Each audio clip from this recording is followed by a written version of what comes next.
Welcome to the Dark Zone Adventure Race Podcast. This is your host, Brian Gatens. This is a flash podcast. We are coming to you from the ARWS North American Championship, Two Rivers race put on by Rootstock Racing.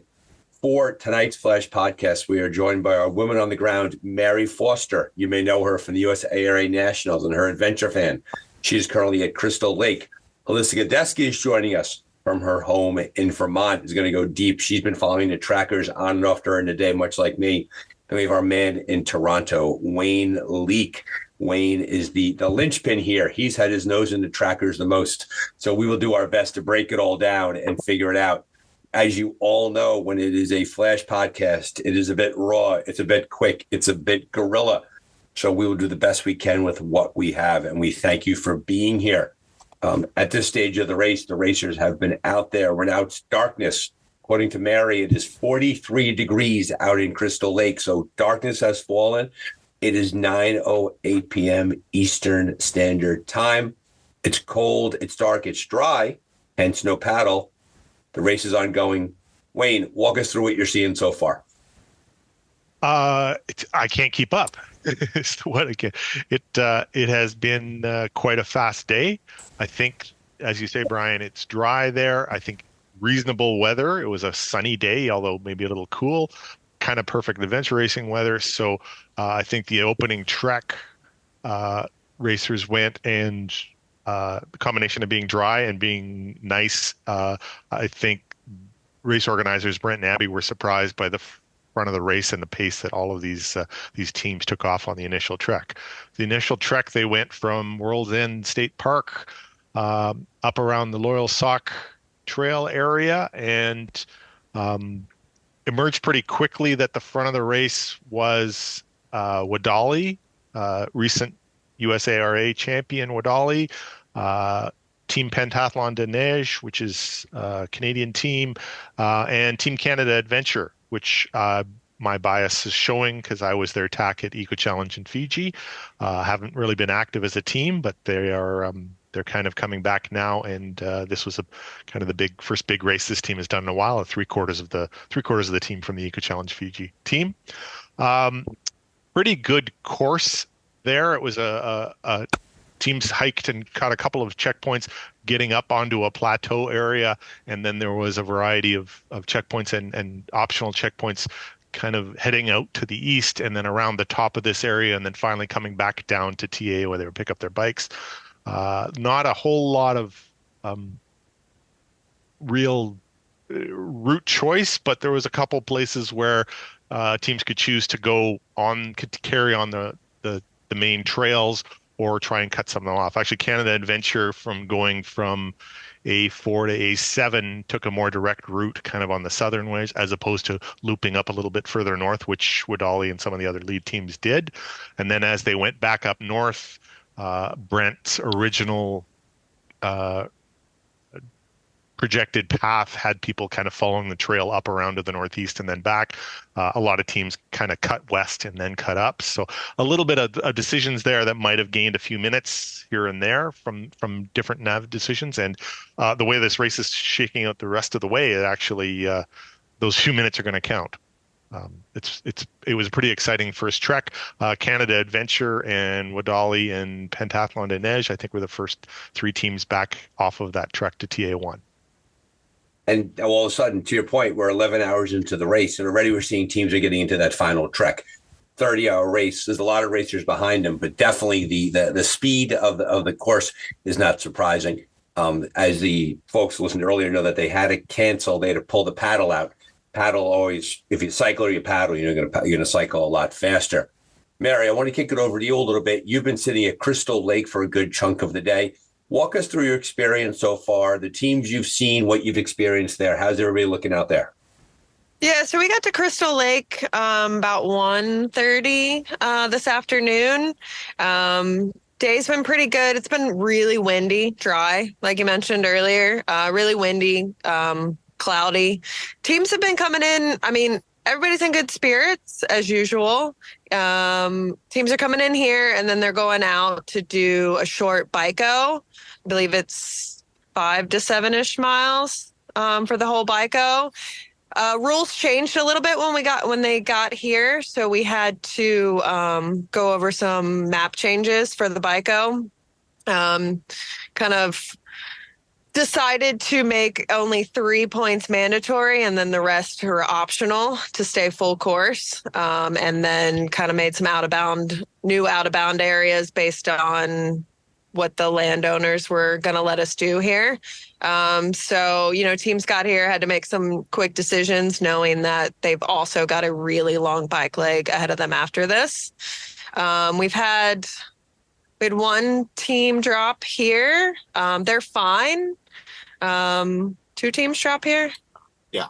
2 teams drop here. Half a team and then.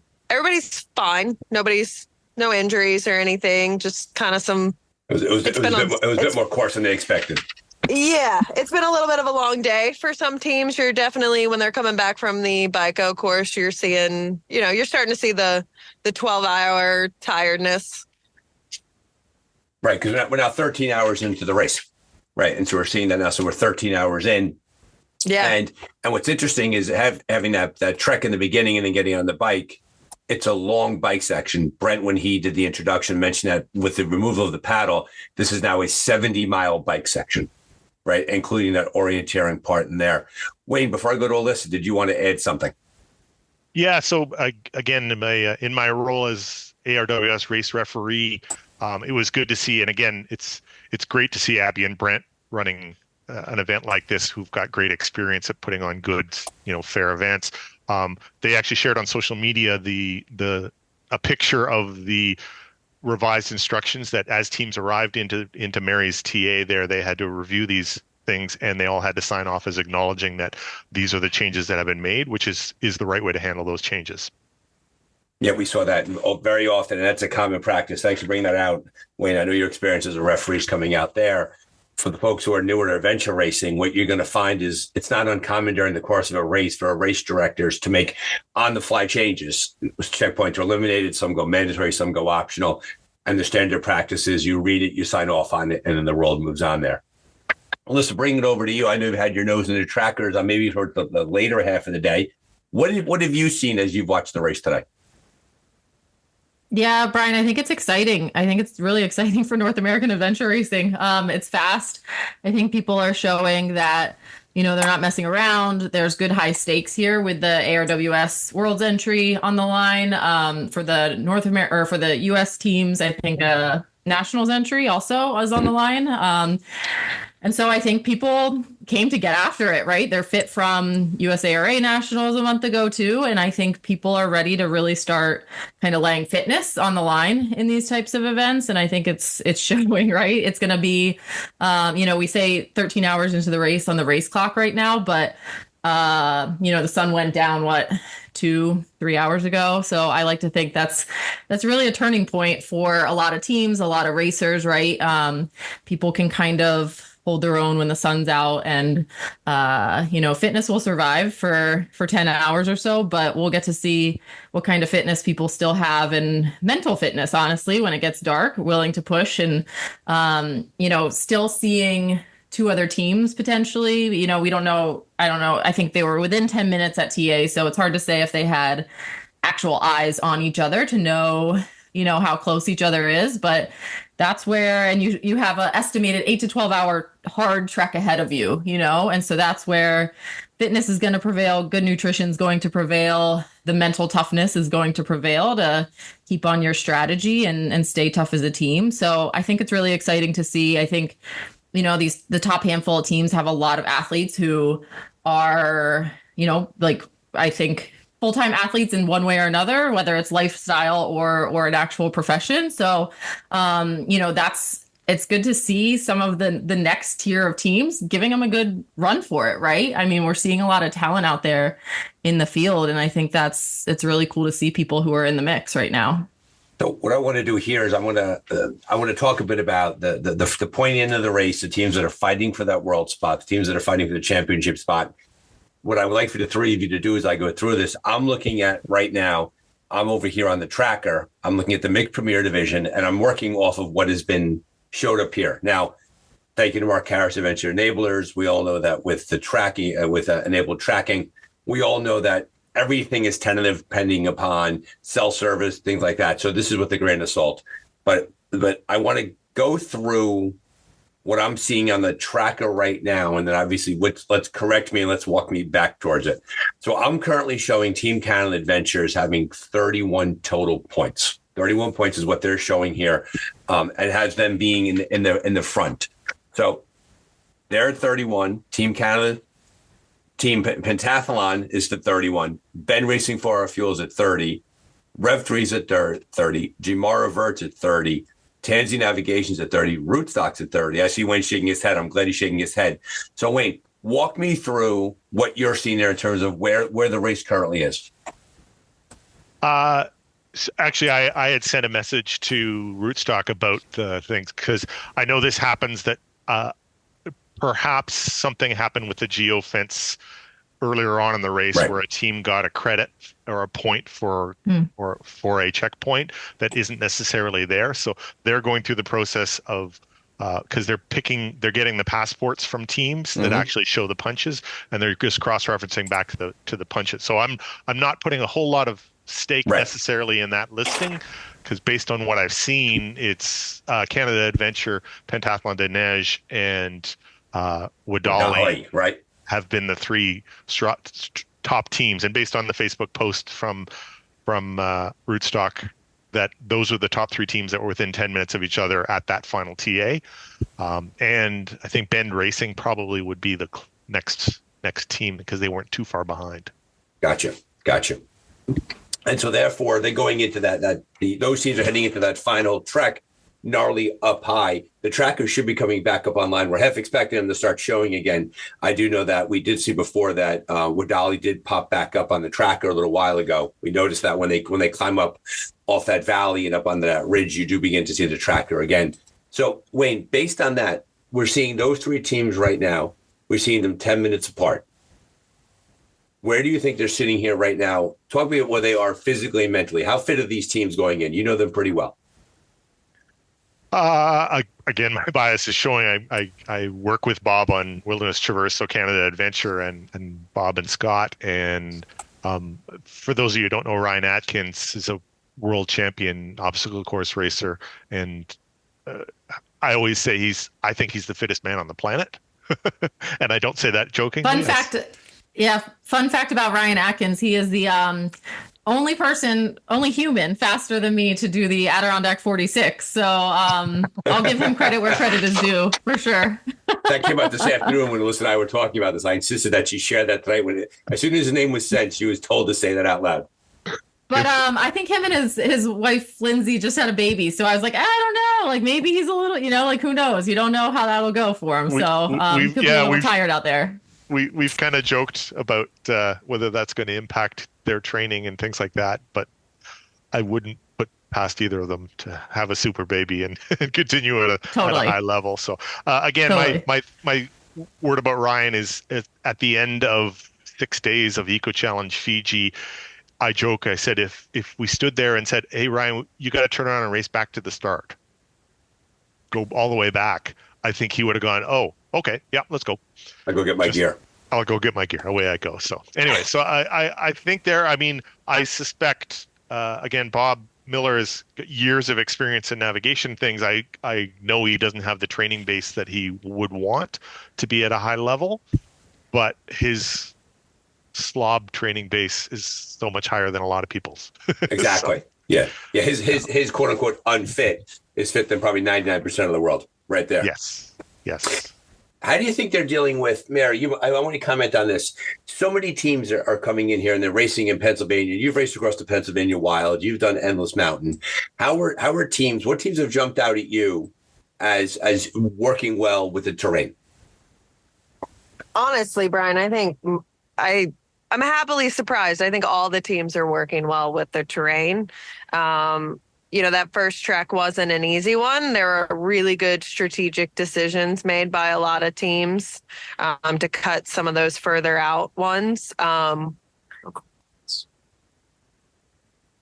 complaints. Did a good job on that first trek. No complaints, I think, has been called out as having done a really nice job on the first trek as well. teams are handling it. I mean, I honestly can't pick on anybody or like pick out anybody. Right.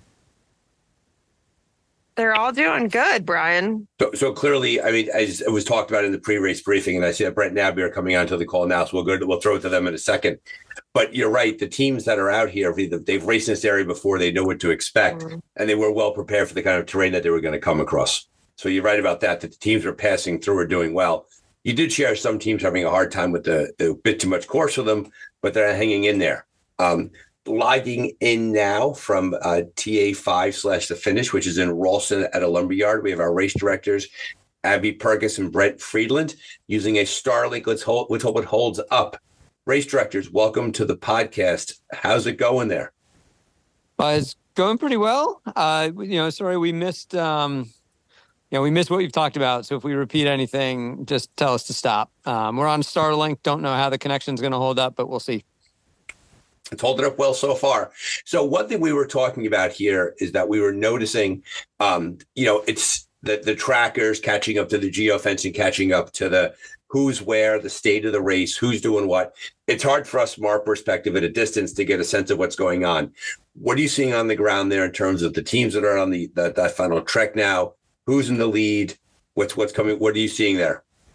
Yeah, so it is super, super tight at the front. We have Team Adventure Canada or Canada Adventure in first place by just a couple minutes. And then basically Wadali and Pentathlon rolled out together a few minutes later. Bend Racing is about 45 minutes back. And then Rev 3 is in also. They either are transitioning now or they just left TA. So it is a really tight race. This is a big trek. It's a burly trek. They are going into the night.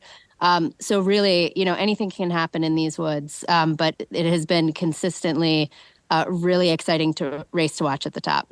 Yeah, I'll also throw no complaints. I heard you guys mentioning them when I logged on. They just rolled out of TA, so they're out trekking. I assume they've cleared the course. I'm not 100% sure, but I know they're a great team and are having a good race. There's a chance we've got maybe Vert Jimara coming in. There's a team coming in right now that I can see rolling into town. So a couple teams to mention. Mary may have mentioned this already. We haven't gotten to update the trackers, so just in case their families are listening, Team 116 has gone unofficial. Team 153 has dropped from the course, and Team 167 has dropped from the course. Everyone is healthy. Everyone is well. Just a little bit of like nagging, joint pain, whatnot here and there, and people are making really smart decisions to take care of themselves and take care of each other. Just for the viewers, this is not Jimara Vert. It's a 2-person team. I don't know. I'll go check. It's dark. Yeah.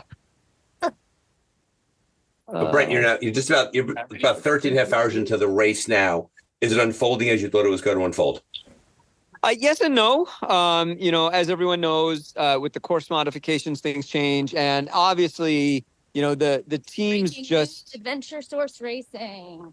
The teams just crushed that first trek. We had predicted that first trek at 6 hours. I did not think it was going to be 6. I thought it was going to be more like 4.5 to 5. I mean, they came in like 3.5, maybe even a little faster. So this isn't trying to be revisionist history. They still were super fast. I think that pace has taken a toll on a couple of teams. We've heard from a couple of very good teams that, they just went out really hard, and we had a feeling that was going to happen. There's a few teams here that are, truly world-class elite adventure racers in terms of their, not just their racing abilities, but their physical ability and just their pure speed. And we don't get to see that speed a whole lot. And here in U.S. racing, especially, we have a few really good, fast teams. But there are some teams up in Canada, and, we always talk about racing in Europe. There's just, in a 24-hour race, I think team for team, there's a little bit more speed. And I think we're seeing that from a few of these top Canadian teams who are really pushing the pace hard. But to be clear, also able to do it. They're having great events. So yeah, and their nav hasn't suffered for it at all. Yeah.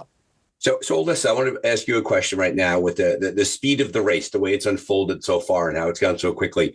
In your experience, and you've done big stuff over many days, How is it going to catch up the teams going into that last trek? Because the last trek is no secrets are made. It's a tough trek. It's a burly trek. What are we going to see with those teams when they head up there? Yeah, I mean, historically with fitness kind of things, nutrition is going to be number one. You're going to see the teams that haven't been taking care of themselves with the details. I think faster racers and people who make it their livelihood or lifestyle tend to ignore maybe smaller aches and pains, smaller, foot problems, foot care. Like a lot of times they will push through those things, but you can't push through when the tank is empty, literally, if you haven't been fueling and hydrating and that sort of thing. So you'll definitely you almost see like with top teams a lot of times just kind of they're going great and then they're not, right? Because it catches up and it catches up fast. Same thing just with fitness. I think in having raced in this area of Pennsylvania a bit, being familiar with the terrain on the East Coast, it's steep and it's rocky, and it's the same sort of thing. Like you're fit until you're not, taking on climbs like that and terrain like that. And so, if a team doesn't have that kind of training in their legs to be handling the ups and downs along with that till the very end, which will be in this trek, it'll catch up. It'll catch up fast. And so I do think we're going to see a couple shifts in position. I think Rev 3 is going to make a really good go to be on that podium there. I think they have, the experience on the terrain and the fitness to do that. I think they're really gunning for that. So I think that'll be exciting. They've, historically raced very strong to the end and know the nutrition piece too. So I think it's exciting, like Brent and Abby were saying, for US racers to be kind of seeing people in the mix there. I don't want to give Wayne any more of a bigger head about the Canadians these days, but it's good to see us kind of, leveling up a little bit and figuring some things out and making a push for the podium in this race. It's good to see. So hey, I want Brian, to go back to Alyssa's point there. Foot care has been really interesting. This is such a dry course. I have never heard so many teams come off the first leg with talking about their dry feet. Like literally one team told us, well, I was stupid and I stepped in the marsh. Everyone else had dry feet, which is unheard of in Pennsylvania at any time of year, but especially this time of year. And so we have seen feet hold up really well over the course of the event. One or two teams have mentioned, some battering because of the rocks, but overall they've held up well. That, as Alyssa said, that really could change on this last trek because of the conditions. So I don't think it'll be any wetter than the rest of the course. There are pockets, and they will be down in Rock Run a little bit, so their feet will get wet on this leg. It won't even on Rock Run, even because of the conditions right now. Okay. You can keep dry if you want to. It's up to them, but certainly the rocks will start to take a toll, and people will start to feel just a little bit more bruised and battered as they go through the night. 44 degrees right now, 43 degrees is what we're seeing there, temperature with Ralston. Mary, I want to come to you, then we'll bring it back to Brent and Abby. Mary, how is the cold affecting the teams? They have gravitated towards the fire as the evening has gone on. Don't go near the fire. Pillow Rock is super popular right now as I look out the van window. You see them coming in, whether it be just getting here to what's considered TA3 or coming back from the BICO considered TA4. And they're definitely starting to pull out their rain pants, rain jacket, putting on some layers. People definitely have their puffy jackets on. It's with the wind up here on this hilltop, it's cold. I wanted to, Abby had mentioned the teams that had dropped, give a kind of a shout out to Team 153. And I apologize, I don't know their actual team name. I think they're the Wanderers. The Wanderers, yeah. They were super kind to take their pedals off their bike and give them to Glenn Lewis, who somehow managed to lose a pedal so that he could have two pedals to get to TA5 in Ralston. So that was super great of them. Not uncommon for racers to take care of racers during the race. Right about that. Brent and Abby have gone on mute real quickly while they're talking to somebody at the TA. Wayne, bringing it back to you real quickly. I know we love Canada. Canada's doing so well. What do you feel is going to be going on here for the other teams in the race? What dark horses do you see coming in?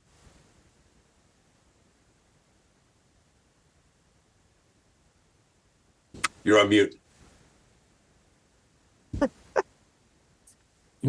I'm the first one to be muted. There we go. I don't know. I've tried to dig back into some of the other teams that I know from Canada to try and figure out how many have dropped some different some other friends of mine, Gnarly there and Great North, or Great Lake AR. They dropped a couple on the first trek. They dropped a couple on the mountain bike go. So that's kind of interesting to see some of those teams trying to manage the back of their race, because it's more important for them to get to the finish and not blow, really expend too much energy on early on to get extra checkpoints when it really isn't going to help them down the road. So I'm trying to dig into a few of those teams to see who's making those good decisions. I noticed a lot of teams now are cutting across the south, not going up to pick up E2 on that bike across from Crystal Lake over to 16. So those are teams that are making the smart choice to drop some optionals along the way. So I want to ask Brent and Abby that question. We first saw that, I think I was chatting with Alyssa, we were texting back and forth. When teams first started going in that direction, I thought they were off course immediately. I thought they'd missed that turn to go up towards E2, but in reality, teams were coming across that bottom. Brent, does that surprise you as a navigation choice, or is that a good call from those teams? I think it was a great call. More teams did it than I thought would maybe try to do it, but it made a lot of sense. And there's a massive climb. And they're using 1 to 50,000 maps, and it didn't. On the map, it doesn't look like that big of a deal. It was a big climb, and teams were, the top teams were all hurting up top when they got up to the top of it. So, yeah, I think it was a great decision for a lot of teams to do that. And if you're not getting I think it's E1. Yes. E1 is that's not an easy point. I mean, it's not that hard navigationally, and we had kind of warned teams in the course instructions that, kind of hint, hint, wink, wink, nod, nod, be careful about that one, because if you're not technically proficient at riding, you're gonna walk your bike for a couple of hours in there probably and be pretty frustrated. So might be no if you weren't going for that, then it was a good idea they've already gone out, they're trekking. Then it was a great move. Yeah. So as the course is unfolding in front of you, Brent, I know that the pointy end of the race is the pointy end of the race. Is there anything we should know about these teams that are near the front on the course? Have they dropped points? Like, if teams, because we're a bit blind here looking at the trackers.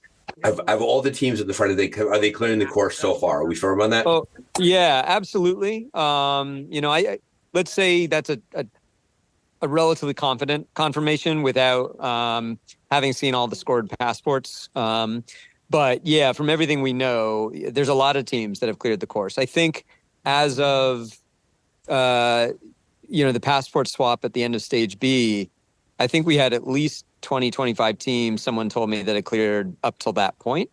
And I think most of those teams went out and, cleared the mountain bike course. I don't know how many of them are doing the little trek embedded, but it seems like a lot of teams are going in there. And, I think we talked about this in the pre-race, Brian. I think that little embedded trek has panned out pretty much exactly how we thought it would, with the top 4 teams going into that within, I think, 15 minutes of each other, and kind of coming out more like 45 minutes apart, with Dolly having some kind of gaff on. They reported, actually very similar to what happened to a number of teams, including ours at Nationals. They had an altimeter issue, and they were 100 feet lower than their altimeter suggested, and it dropped them below the point, and they had to attack it from, directly overland. Got it. Yeah. So they just went straight at it. Yep. So we've definitely seen some shakeups as we expected. And, as I've been telling teams, I've been kind of warning them, do not let stage A deceive you about what you're about to go into on this final trek. It's a very different trek. I'm not surprised that stage A played out fast. I'm not saying these teams won't knock off some time, because they're just moving so quickly, but they also are going to be doing most, if not all of it, in the dark. And that wasn't the intention. So it's going to be a challenging trek for even the top teams out there. The team that just rolled in is Gmara Vert. So these guys have 4 sets of Vermont trained legs, lots of Green Mountains, lots of terrain and technical, navigation, technical trails. So it'll be fun to see what these guys can do on this next section. One thing on that embedded trek leaving 16, again, there's 3 checkpoints. 2 of them are kind of up the valley on the eastern edge, and then the other one is right up on top. So we saw a couple of different strategies some teams going, Canada Adventure, for example, went straight up to get 2 and then carried across the top of the ridge to get 3 and 4 and come down. Wadali turned out probably was the better strategy, but it just wasn't execution wise. They went up the valley, got those 2, and then came and did. The plan was to do an up and back quickly to get 2, but they kind of missed the re-entrant to come in. So just a shout out Adrian Macarat, another Canadian racer who is embedded on the media team. And Adrian has a Garmin, and he's actually been texting me. So I'm trying to help vector him to get in position to capture footage with teams and intersect teams. So he was sitting up at 2 as the front of the race kind of went through. I'm really curious to see how what he comes back with in terms of interviews and footage of the top teams as they get to E2, I think. So. Yeah, and with those different strategies, Canada Adventure did the loop, and Pentathlon did kind of that out and back, and time wise it actually ended up being quite similar for them. So they were both quite a bit faster than any other team out there, but 2 teams probably similar physical fitness, very different strategies. It came out to pretty much a wash, and I think Wadali would have been right there too had they not had the little gaff. They ended up 20 minutes behind or so on that, but it was interesting to kind of see those different strategies play out. And then again, you see Rev 3 come in and just charged up the mountain, right? Like muscling through. So you have to think they're kind of feeling pretty good when you see a team just take it on that way. So again, I'm interested to see what that did to the legs. A little shakeout on the bike here and then go into another good trek. Brent, Abby, any surprises so far? Anything that the listeners should know that is not gone the way that you thought it was going to go? Or is this pretty much the way as expected? I think other than the teams going out so hard on that first stage, which honestly in retrospect shouldn't have been a surprise. Yeah, I think I've been thinking a lot about Wilderness Traverse. So shout out to our northern neighbors, and I've only had the pleasure of competing at Wilderness once, but I am always so amazed at how fast that race plays. And I don't know, like at nationals you see that to a degree here. But it reminds me of Wilderness. The beginning of this race really reminded me of Wilderness. I think things have come back to earth a little bit, and I think that we're hitting the time projections the way we thought they'd play out. So I expect that tonight will go the same way at this point, that it'll be a slower section for everybody. But other than that, no, I think everything's been pretty much what we expected. And, I think that there'll be some interesting navigational choices and maybe a little bit more in the way of at least micro nav mistakes from the top teams now. Let me ask you a question there. As we just, from a race strategy perspective, clearly the teams looked around on the start line and knew that there were a lot of very, very good teams here, right? The Dark Zone, welcome to the Dark Zone, a Canadian adventure racing podcast tonight. But we see these strong teams out there. We see these international teams. We see folks, one team out there came in second in Eco Challenge.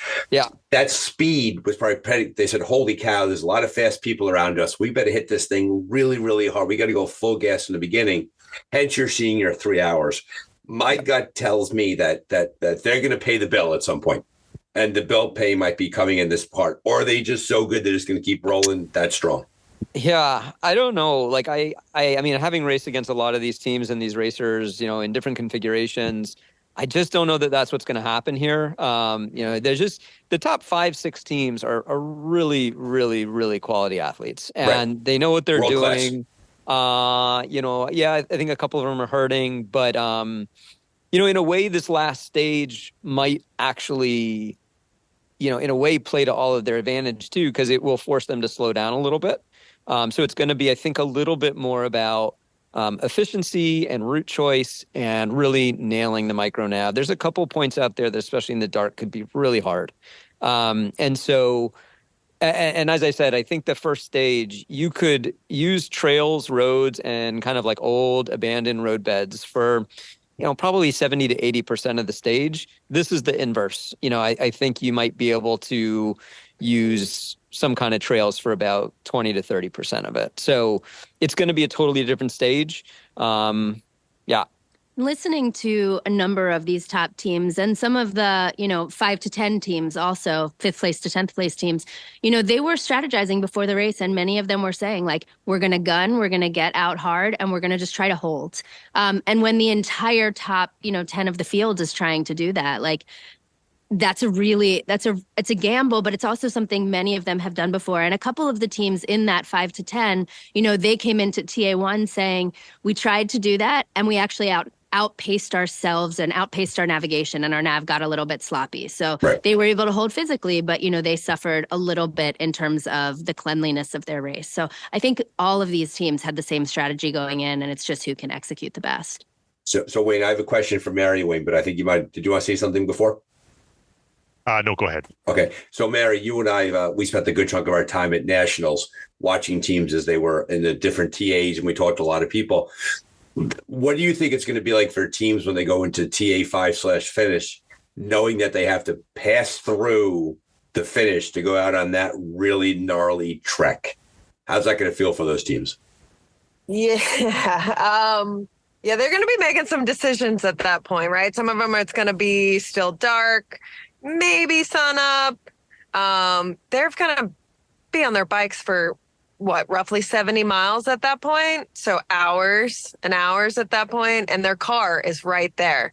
They can essentially TA out of their car. So it will be interesting to see the teams that stick with it and go out on that last trek. I'm hoping that the daylight, when the sun starts to come up, you kind of get that second, third wind. And I hope the teams take advantage of that and keep rolling, and don't let the cold and tiredness get to them too much. But yeah, it's going to be hard coming off that long bike and coming into your car and having to make decisions. Yeah. Can I just add quickly that one thing that I am a little, worried about for some of the teams is the short route here is still really challenging. And, because it's more technically challenging, the terrain is bigger, the navigation is a little bit harder. There is definitely a kinder route in terms of not quite as much off trail. There's some additional roads that they can use on the short route, but I just hope that everyone really leaves themselves enough time to get around that stage. I think understandably with a race like this, we tend to focus a lot of the analysis on the top teams, and we're talking about how fast they're moving, and they're doing great. But for a lot of teams, this is still like a very big 30-hour race. And, to get here, complete the 70-mile bike ride, there's top teams, these top 5 teams, a few of them have come in, and a couple of the folks on those teams are like, I'm very happy to be off my bike. That was really long. And if they're feeling that way, you can't really short the distance all that much on this bike. So you can skip some big climbs, but it's still 70 miles on the saddle overnight. And I just hope that everyone has enough time in the morning to get out there and get those mandatory points. I mean, it's 9:45 p.m. right now. First light is at 7:05 and sunrise at 7:25. Right. That's a long, cold, dark night. And it really hasn't been that cold in this area. So I wonder how many teams are feeling this much cold for the first time. Yeah, teams are cold. A lot of them. Yeah. I've actually been a little bit surprised at the top teams looking as cold as they are, just because I actually went out before I set up the TA here and set a couple points and ran around for a total of about 18 minutes. And I run a little bit warm, but I was really warm, and everyone came in, shaking and pretty cold. I mean, they're coming off the bike, but it's getting cold. It's getting really cold. And Mary, those teams around Pillow Rock have a lot of the course left ahead of them. Go throw some cold water in that fire and get them out there. Otherwise, they'll be there all night. There's still some around there looking at their maps and making life choices for sure. Or questioning them. Yeah. We still have actually the Bico course looks like it's clearing up. Looks like maybe there's only one team still out on the Bico right now, and then we still have one team left to get to this section, to the Bico. Would that be Team 108 back at it, brothers? Yeah, it looks like they pinged a few minutes ago, by the way. They pinged at CP10, but now I don't know what they're doing. They look like they are going up a spur.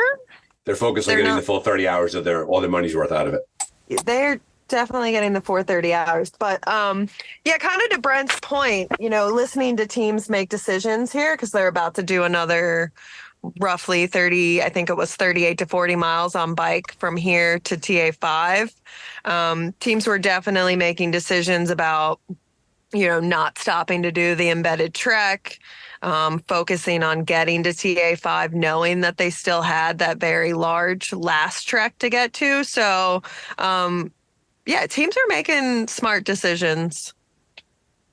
I'll give a shout out again to my friends, Gnarly Great Lakes AR, a Toronto area or an Ontario team.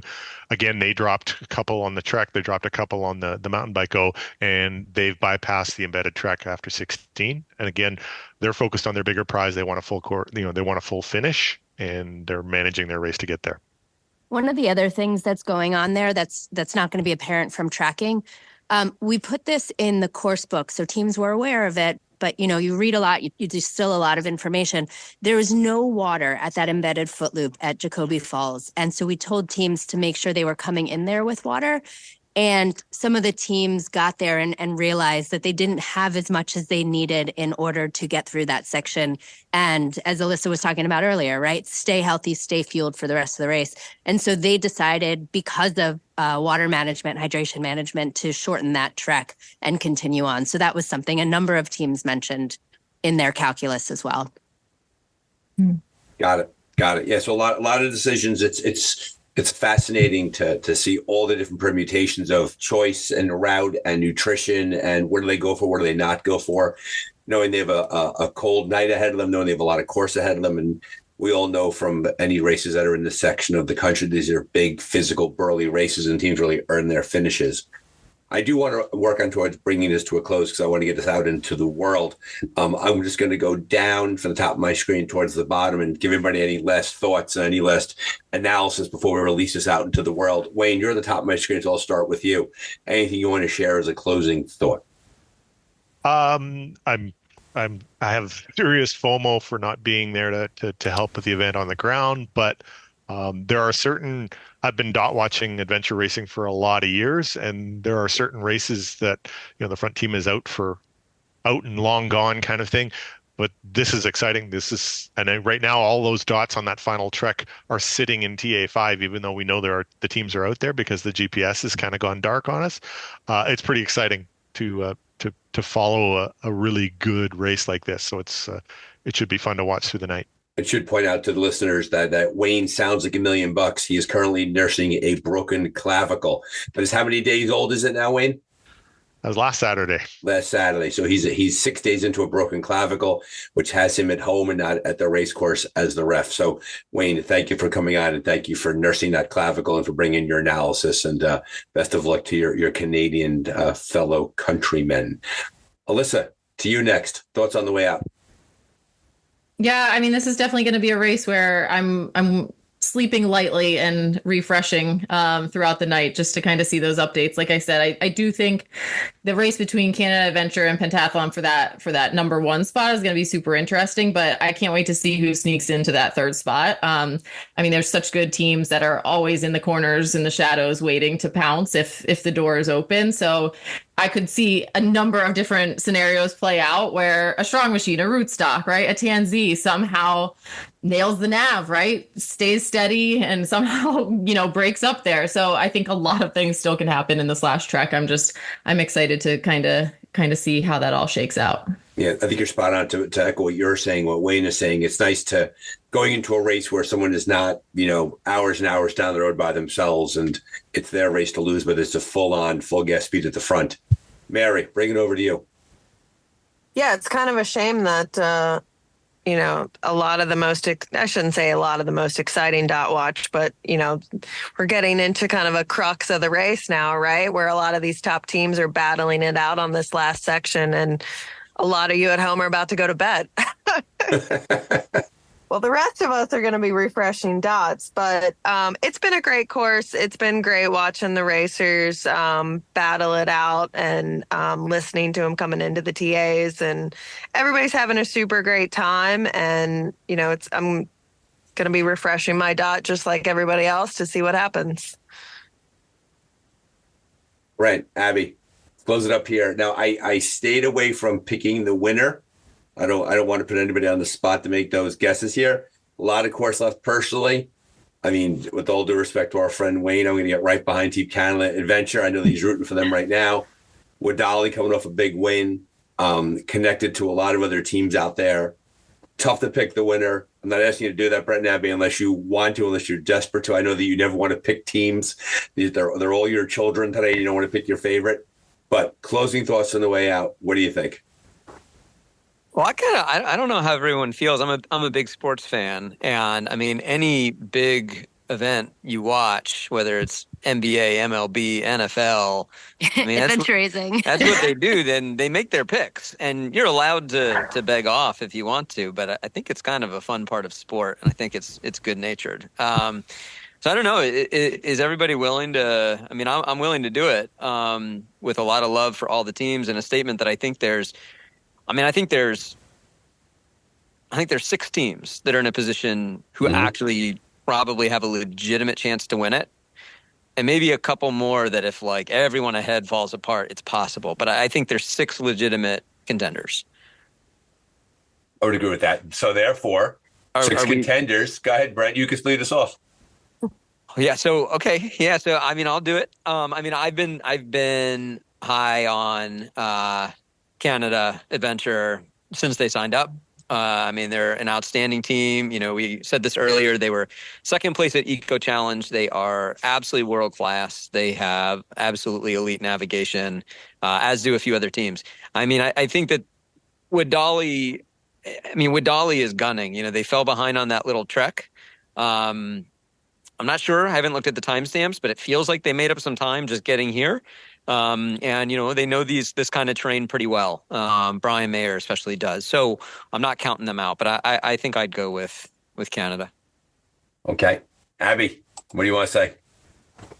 You know, all the love to all of our friends in the United States and all of our friends north of the border. I also picked Team Canada Adventure before the race started, and they are putting on exactly the show I expected to see from them.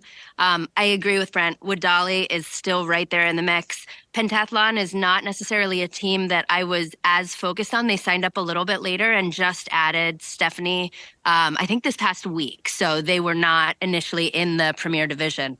But they are putting on a master class. You know, Bend Racing is not a team that has a lot of experience these days racing from behind, but man, they are focused. They are just like eyes on whatever is immediately in front of them. They don't want to talk. They're being wonderful. They're being kind. You know, they're being gracious to us and to all the volunteers, but they are focused in a way that I feel like we rarely see from them because they have the last few years really been able to race from the front. Gmara Vert is dialed and they're having an awesome race. Who am I missing? Rev 3. And Rev 3, yeah, they've just been making up ground the entire race. So I'm sticking with Adventure Canada, but I think that it's going to be really fun for us on the ground to be seeing whose lights come in first.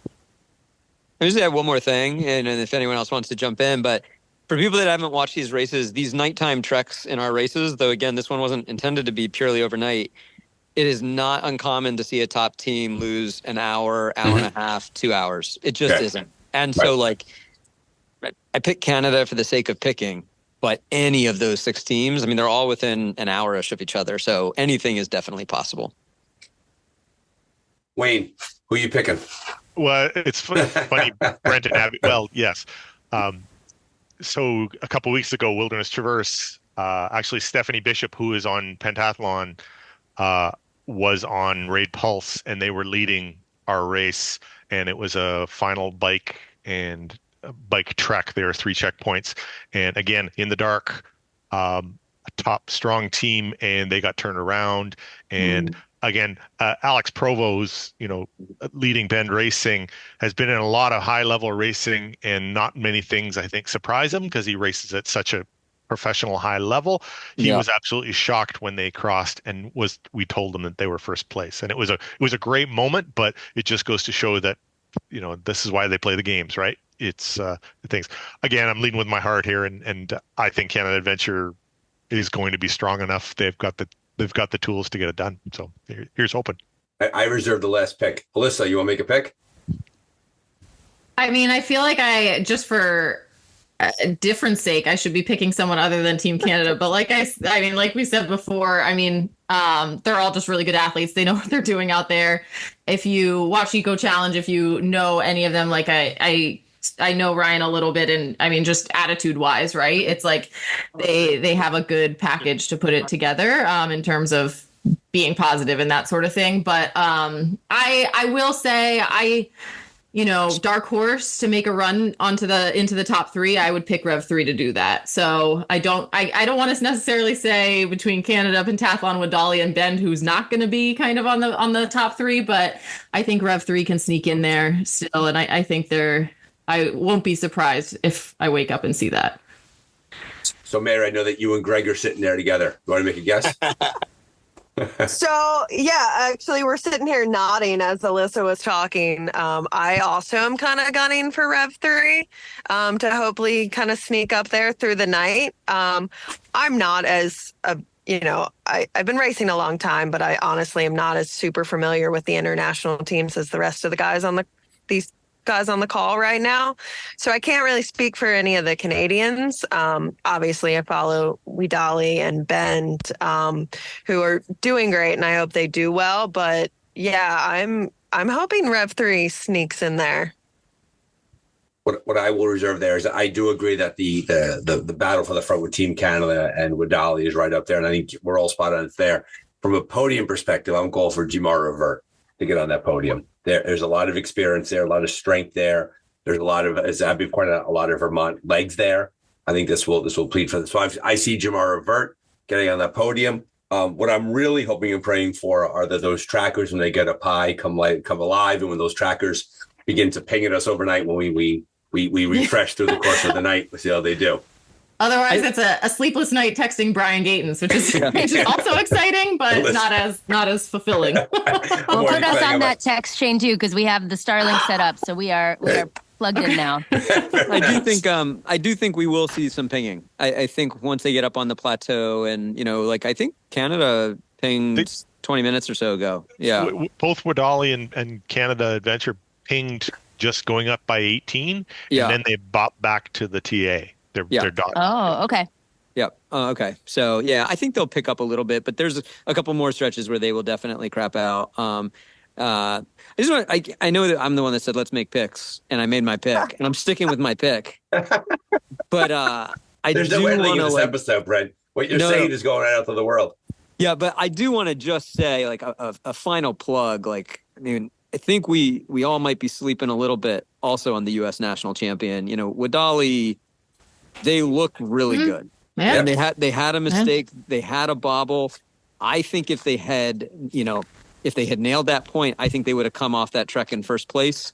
They've been super efficient in TAs, maybe more efficient than everyone else.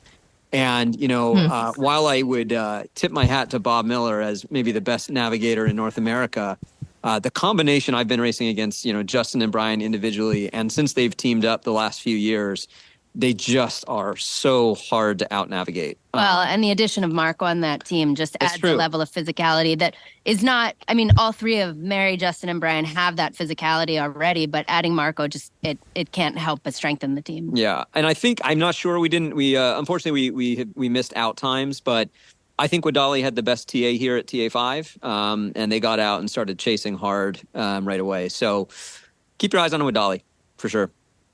I agree with that 100%. All right, folks, I want to get this out into the world, so we're going to say goodbye. Good luck to everybody who is following along at home, rooting for their family members. Let's all hope for strong tracking signals.